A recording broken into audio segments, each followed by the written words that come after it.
अगस्त 2018 में एक कपल अपने 5 साल के बेटे के साथ बाइक पर बेंगलुरु जा रहे थे। बेंगलुरु ग्रामीण जिले के नीलमंगला इलाके में उनकी तेज रफ्तार बाइक अचानक आगे जा रही स्कूटी से टकरा जाती है। दोनों दंपति मौके पर ही गिर पड़ते हैं, लेकिन न बाइक गिरती है न बच्चा। बाइक आगे बढ़ती जाती है, जिसे देखकर लोगों की सांसें थम जाती है।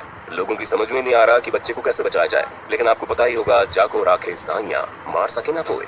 बाइक आगे जाते हुए धीमी होकर डिवाइडर से टकरा जाती है और बच्चा उछलकर घास में गिर जाता है। उसे खरोंच तक नहीं आती।